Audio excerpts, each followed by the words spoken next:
Hello, this is my Minecraft art history project where I built an Etruscan temple and an Etruscan tumuli. Let's start with the temple first. The temple was a place used to worship and shelter the gods of the Etruscans. The structure itself is suspended on a stone podium and it has a stone staircase, the entrance. And this was the only part that was made out of stone in the whole Etruscan temple build. The temple itself is made out of mud bricks and wood. So we can see the mud bricks here. The mud bricks usually cause only the foundations of the temple to survive. Let's look at the Tuscan columns right here that follow Tuscan ordering, which meant it was a more simplistic design with no fluting, so it was smooth. Let's look at the side of the build, where the front is easily distinguishable from the back. Take a look at the back.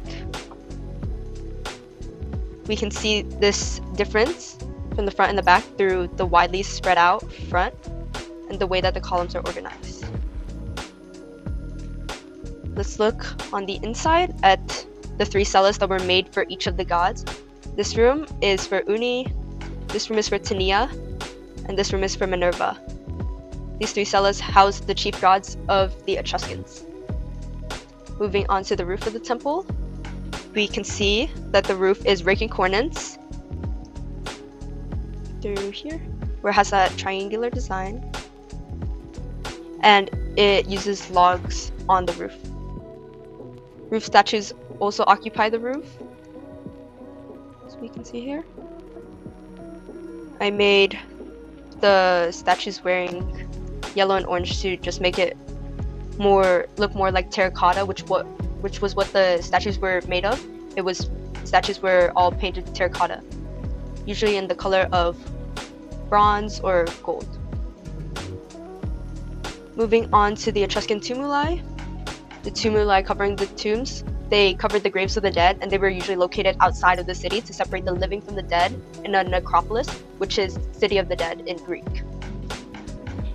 They were made out of stone, mud brick, and grass on the top. Now let's look inside of the tomb. We can see the tomb here. I took inspiration from the Tomb of Reliefs and the Tomb of the Leopards. As we can see, the architectural space looks like the Tomb of Reliefs, and the colorfulness, I incorporated the colorfulness of the Tomb of Leopards. We can see through the ceiling and the vivid colors throughout the tomb. These tombs were constructed with tufa, which is volcanic rock, stone, and terracotta. Stucco reliefs covered the walls that often depicted weapons and tools used by the Etruscans. So we can see here. The tombs housed sarcophagi that were usually made out of terracotta.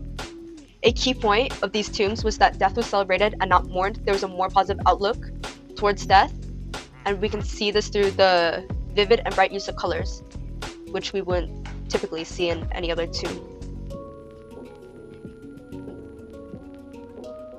Let's take one final look at the whole build while I explain the influences of these structures.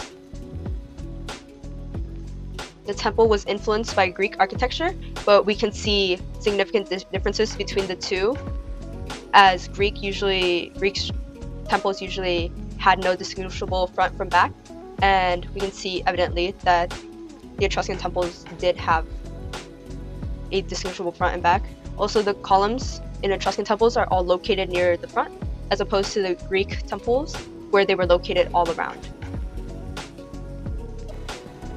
Now we can talk about the influences on Roman architecture.